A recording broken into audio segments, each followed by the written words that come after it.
дар ин шабу рӯз дар ҷаҳон чанд пирях мавҷуд аст. Аз рӯи омори Созмони ҷаҳонии ҷуғрофӣ шуморааш ба 200 000 мерасад, вале саволе пайдо мешавад, ки сухан дар бораи ҳавзаи пиряхҳо бошад.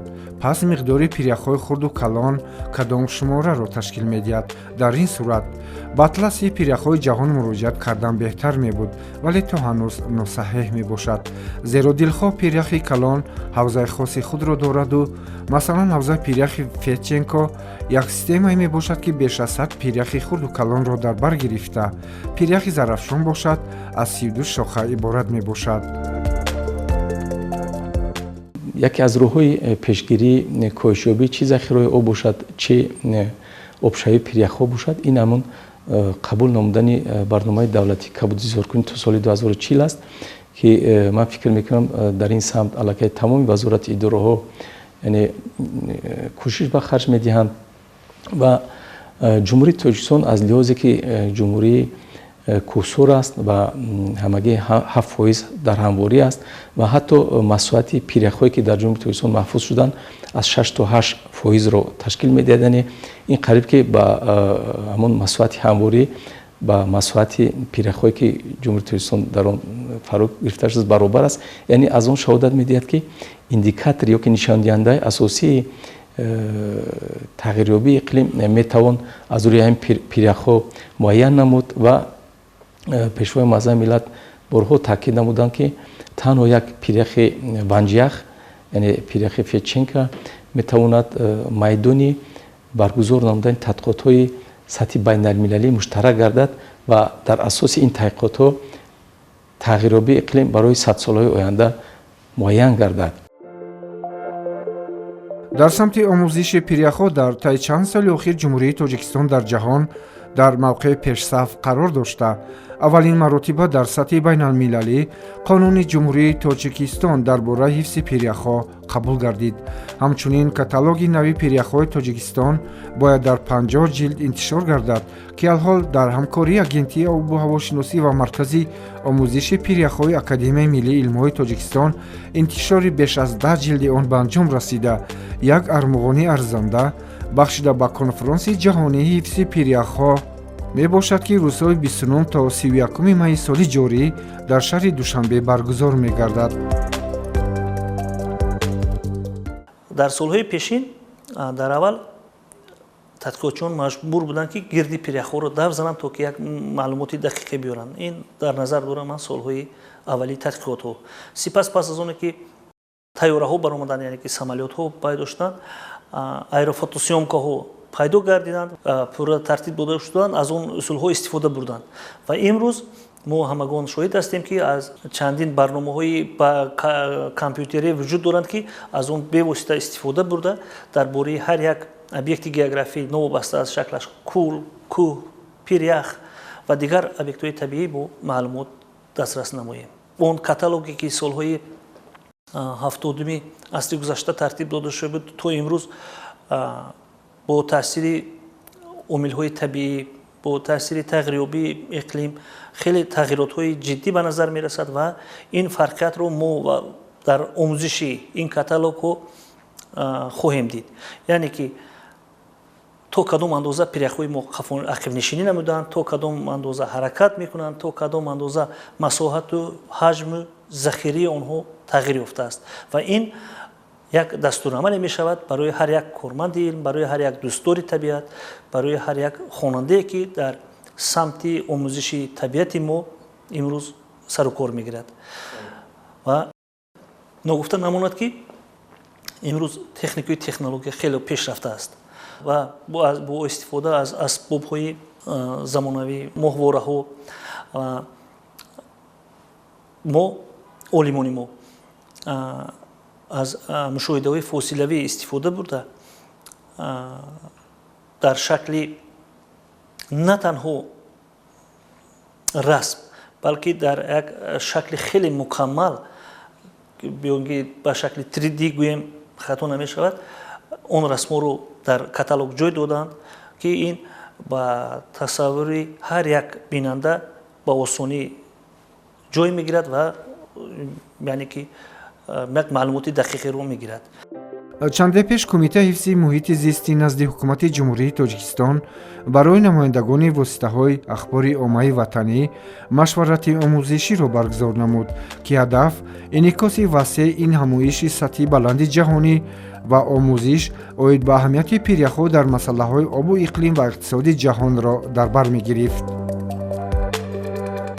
барои мо ҳама ифтихор аст ки ин конфронси мазкур дар шаҳри душанбе бевосита бо ташаббуси глобалии муҳтарам пешвои миллат президенти ҷумҳурии тоҷикистон баргузор хоҳад гашт ва ин бошад нахустин конфронси байналмилалии сатҳи ҷаҳонӣ ва глобалӣ дар саросари ҷаҳон ҳаст ки расо дар ҷумҳурии тоҷикистон баргузор мегардад ва аҳамияти масъалаи обшавии пиряхҳо ин бениҳоят муҳим на танҳо барои тоҷикистон балки бар ҷомеаи ҳамаи ҷаҳон муҳим мебошад ва дар минтақаи мо бошад ба ҳамагон маълум аст ки беш аз 60% оби минтақа ки барои 70 ва 80 миллион нафар оби зиндагиро медиҳанд расо аз пиряхҳои тоҷикистон ташкил меёбанд.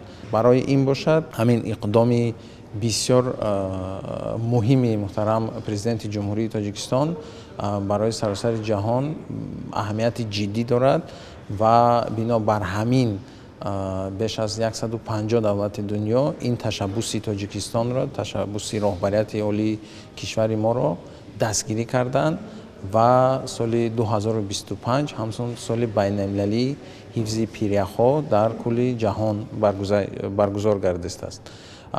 соли 2025 бо ташаббуси ҳукумати ҷумҳурии тоҷикистон чорабиниҳои байналмилалӣ дар шаҳри Женева баргузор гаштанд. дар он ҷо оғози соли байналмилалии ҳифзи пиряхҳо оғоз ёфт ва рӯзи 21 март имсол соли 25 нахустин рӯзи ҷаҳонии пиряхҳо ташкил карда шуд, баргузор гашт ва ин бошад се то чорабинии сатҳи баланд дар шаҳри Душанбе, шаҳри Париж ва шаҳри Нью-Йорк баргузор гаштанд ва дар он ҷо нахустин бор рӯзи ҷаҳонии пиряхҳо таҷлил гашт.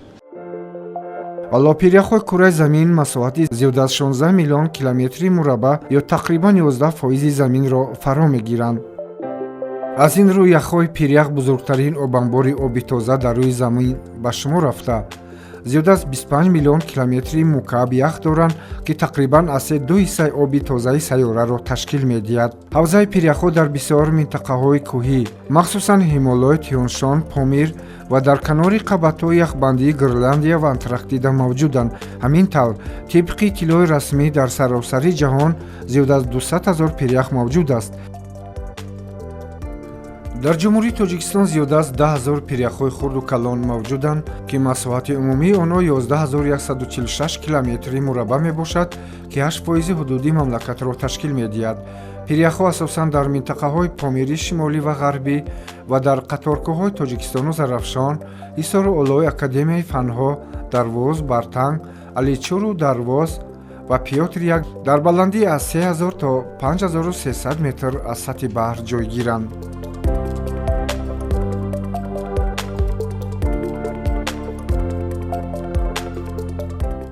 ин маълумоте ки мо ба даст овардем ба мо имкон метиҳад ки бо воситаи формулаҳои махсус ва дигар корҳои бо воситаи зондиронии фосилавӣ ҳаҷми пиряхҳои ҳавзаи Куфарниёнро муайян намоем, ки ин албатта бениҳоят муҳим аст, чунки дар пиряхҳо чӣ ки медонем пиряхҳо худашон захираи обӣ ҳастанд ва донистани ҳаҷми амон пиряхҳо ба мо имкон метиҳад ки чӣ қадар захираи обӣ дорем мо маълумот дошта бошем. мо ин маълумотҳоро метавонем аз қисми таблицаҳое ки мо дар ҳамин феҳрист дорем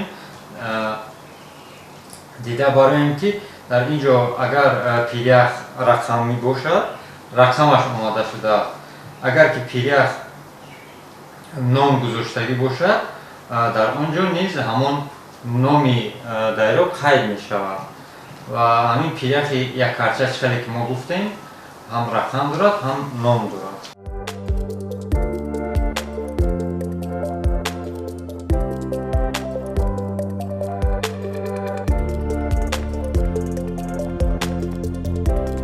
захираи умумии ях дар шакли кристалл дар пиряхҳои тоҷикистон 845 километри кубӣ буда, пиряхҳои хурд ҳамагӣ 20% шумораи умумии пиряхҳои мамлакатро ташкил медиҳанд, вале 85% ҳаҷми яхро дар бар мегиранд.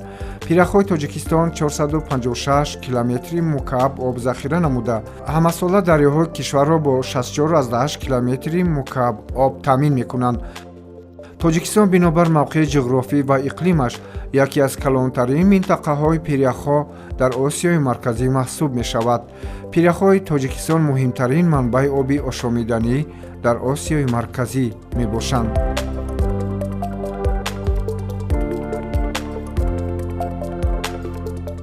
ба хотири баланд бардоштани донишҳои экологии донишҳои назариявии экологии журналистон ва аз ҷониби дигар ин аст ки яъне барои бахусус инъикос намудани масъалаи ҳифзи пиряхҳо, яъне журналистон аз чӣ гуна васоил, аз чӣ гуна усулҳо метавонанд кор гиранд. Бинобар ин фикр мекунам чунин ҳамоиш, чунин як чорабинӣ яъне имкон медиҳад ки намояндагони васоити ахбори умма масъалаҳои ҳифзи пиряхҳоро дар сатҳи баланд бисёр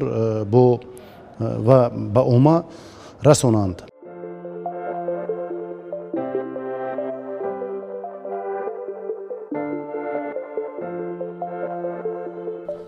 чӣ тавре дар машварати омӯзишӣ бироз гардид, омӯзиши васеъ ва ҳамаҷонибаи ҳавзаи пиряхҳо ва тамоми сарватҳои табиии Тоҷикистон бо экспедитсияи Тоҷику Помир солҳои 1928 то 1932 бевосита алоқаманд аст ки аввалин тадқиқотчиён, мутахассисони олимони тоҷик ба шумор рафта дар ҳайати он гурӯҳҳои асосиро ташкил медоданд.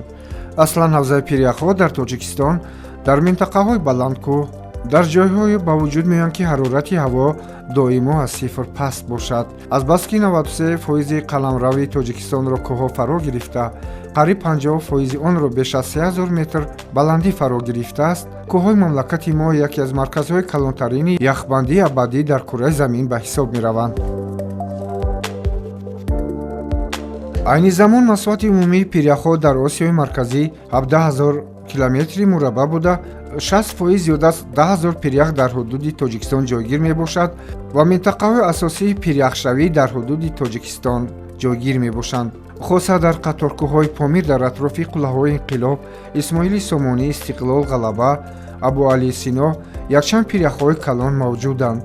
шумораи умумии пиряхҳо дар минтақаи Помир 1085 ададро ташкил медиҳад ки ҳафтои он зиёда аз 21 километр дарозӣ дорад.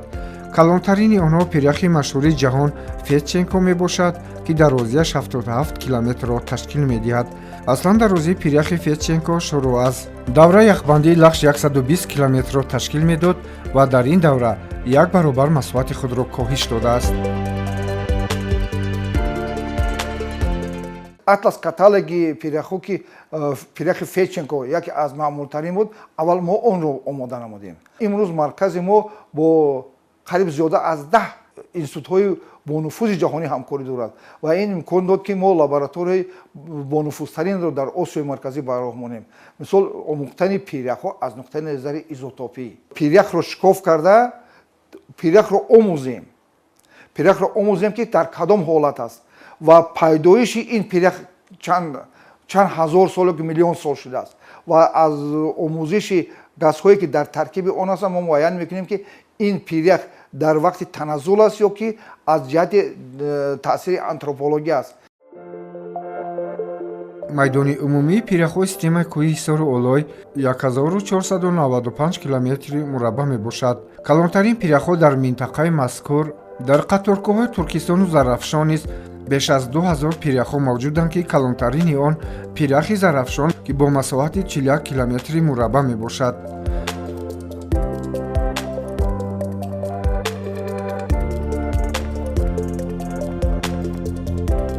пиряхҳо 1/10 оби солона ва қариб 50% оби дарёҳоро таъмин мекунанд. мутаассифона ҳаҷм ва масоҳати захираҳо ях доимӣ набуда, бинобар тағйиробии иқлим ҳаҷми онҳо низ кам шуда, масоҳати онҳо то рафт маҳдуд мегардад. ин ҳодиса тибқи пешгӯии олимон ҳар 10, 12, 15 сол ва тақрибан ҳар 30 то 70 сол дар натиҷаи тағйирёбии иқлим мушоҳида мешавад. тадқиқоти 35-солаи 170 пиряхъ маълум кард, ки майдони онҳо сол то сол кам мешавад. аз ҷумла масоати пиряхҳои бивачӣ ва гармо то 4 километр ва пиряхи хирсон 450 метр кам шудааст. ҳамин тариқ дарозии аксари пиряхҳои мамлакат дар 50 соли охир аз 1.5 то 400 метр коҳиш ёфтааст. худи мафҳуми зондиронии фосилавӣ гуфта чиро мефаҳмем?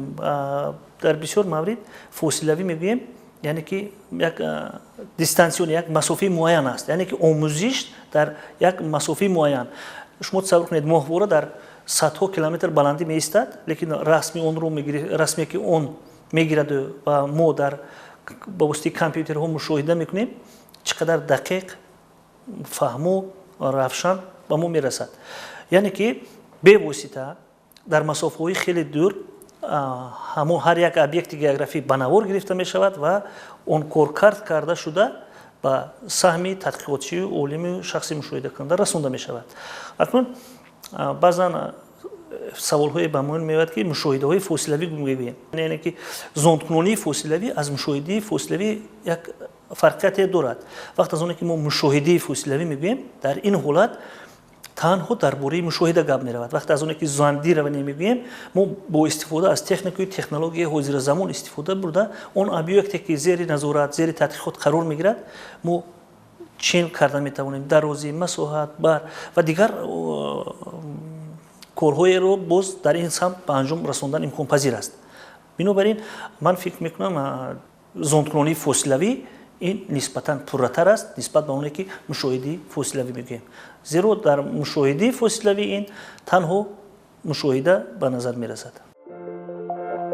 тибқи маълумоти мавҷуда дар 20 соли охир дар Тоҷикистон 15 пиряхъ ки дарозияшон аз 4 то 5 километр аст комилан об шудаанд. олимон ва пажӯҳишгарон бар он назаранд ки бештари пиряхҳои Тоҷикистон пиряхҳои лағжанда ё ҳаракаткунанда мебошанд. ҳатто пиряхи Фетченко дар солҳои 1868, 1910, 1913 ва 1963 ба пеш ҳаракат карда ва сипас дар тӯли 40-50 соли охир лағжишро қатъ намудааст. дар машварати омӯзишӣ сабабҳои лағжиши пиряхҳо баррасӣ гардид.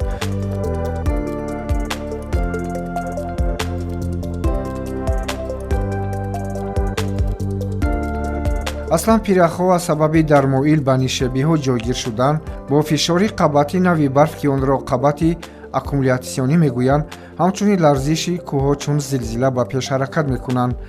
ин раванд дар таъсири ин омилҳо рух медиҳад. агар забонаи пиряхъ ва хатти барф поён афтад, зуд об мешавад, зеро ҳарорати ҳаво дар зери хатти барф нисбатан баланд аст. вале дар 40 соли охир дар тамоми ҷаҳон тадриҷан тағйири иқлим сабаби асосии коҳиш ва ҳаракати пиряхҳо ба шумор меравад.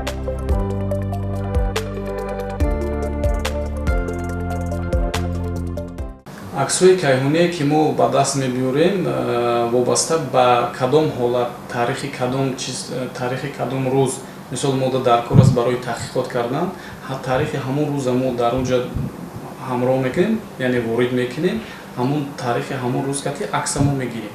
баъдан мо таҳқиқотро дар ҳамин самт оид ба ҳамон объекте ки дар ҳамон минтақа ҳаст, ҳамон таърихи рӯз кати мо маълумота ба даст мебиёрем. яъне маълумотое ки ба даст оварда шуданд дар асоси имкониятҳои системаи геоиттилоотӣ аниқтару дақиқтар ҳастанд. мағзан ин аз соли 1970 то инҷониба дар бар мегирад, чунки аз соли 70 то 90 гирем аксарат аксҳои сифаташон паст аст, таҳқиқот карда намешавад. баъд аз солҳои 90 дар асоси имкониятҳои системаи геоиттилоотӣ умуман мо мисол обработка карда, коркард карда маълумотро мо ба даст мебиёрем. камтарак мушкилӣ ба миён меояд, но васита ба ин мо таҳқиқот мегзаронем дар минтақа. ҳамин солҳои тӯлоние ки дар пиряхъ аз соли фарз кардем 1980 инҷониб як 81 бошад то соли 2024 ҳар як пиряхе ки дар худи ҳамин каталоге ки мо тайёр кардаги ҳастем маълумоти дастрасу аниқ вобаста ба тӯли солҳо ки мониторинг гузаронда шудааст дар асоси таҳлилҳо ба даст меорем. дар шароити танзими табиӣ ҳаракати пиряхҳо 0.13 то 0.8 метр дар як шабонарӯз аст. ҳамин гуна пиряхи Федченко дар як шабонарӯз то 0.7 метр, ҷамъияти географӣ то 0.28 метр, зарафшон 0.25 метр ҳаракат мекунанд. аз ҳамин сабаб онҳо ҳамчун захираи табиии оби дарёҳо аҳамияти калони иқтисодӣ доранд. дар тобистон вақте ки онҳо об мешаванд, сатҳи оби дарёҳо баланд шуда, ки ин барои обёрӣ ва парвариши зироату маишӣ дар иқлими хушки континенталии Осиёи марказӣ аҳамияти калон дорад.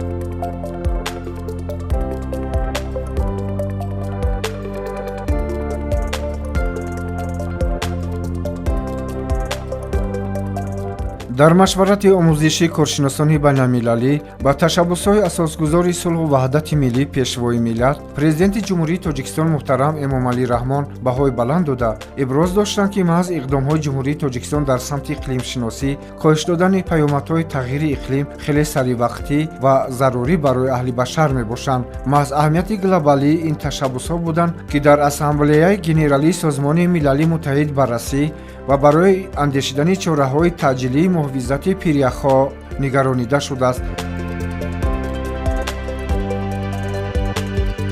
дар иҷлосияи 77-уми Маҷмӯаи умумии Созмони Милали Муттаҳид ташаббуси ҷумҳурии Тоҷикистон дар бораи эълон кардани соли 2025-ро соли байналмилалии ҳифзи пиряхҳо ва соли 2025 эълон кардани 21 март ҳамчун рӯзи ҷаҳонии пиряхҳо якдилона аз ҷониби мамлакатҳо қабул гардид. аз 6 то 8% масоати ҳудуди Тоҷикистонро ташкил медиҳанд. ба мониторинги доимӣ, ба таҳқиқ, яъне эҳтиёҷ доранд. мо бояд дар ин самт таҳқиқотро пурзур намоем ва албатта барои пеш бурдани таҳқиқотҳои бунёдии амалӣ мо метавонем аз гӯем дар якҷоягӣ бо кишварҳое ки нисбат ба ин масъала танқисӣ доранд ё ки чунин проблемҳо дар ин кишварҳо ҳаст, яъне дар якҷоягӣ ягон таҳқиқотҳои муштараки байналмилалиро ба роҳ монем ва оиди омӯзишу таҳқиқи пиряхҳои Тоҷикистон, яъне боз ҳам бештар талош намоем. дар машварати омӯзишӣ бо намояндагони воситаҳои ахбори омма оид ба аҳамияти муҳими конференсияи байналмилалии сатҳи баланд оид ба ҳифзи пиряхҳо дар шаҳри Душанбе ҳамчун платформаи ҷаҳонӣ ҷиҳати амалҳои мушаххас дар ин самт арзёбӣ гардида, ҷиҳати ба таври васеъ инъикос гардиданаш дар тамоми расонаҳои ҷаҳонӣ ибрози назар намуданд. воқеан тағйирёбии иқлим ва обшавии пиряхҳо ба сатҳи зиндагии мардуми сайёра таъсир мерасонад, аз ҷумла таъсири манфӣ, чун гармшавӣ ва обшавии пиряхҳо ба баланд шудани сатҳи баҳр ва кӯлҳо, инчунин сатҳи дарёҳо мусоидат мекунад, ки он метавонад ба аҳолӣ ки дар назди дарёву баҳрҳо зиндагӣ мекунанд таъсири манфӣ расонад. ҳамчунин гармшавии сайёра ва обшавии пиряхҳо ба экосистема таъсири манфӣ мерасонад, чун обхезиҳо, селҳои бемаврид метавонанд ки ба сатҳи зиндагии мардум, ба иқтисодиёти мамлакатҳо таъсири манфӣ расонда хисороти зиёдро ба бор оранд. ташаббусҳои ҷумҳурии Тоҷикистон дар ин самт, ки ба пешгирии тағйирёбии иқлим, обшавии пиряхҳо ва нигоҳ доштани сайёра нигаронида шуданд, метавонанд қадами ҷиддиро дар ин самт гузоранд, ки мардуми сайёра ба ин масъалаҳо аҳамияти ҷиддӣ дода сайёраи зебои моро ба наслҳои оянда мерос гузоранд.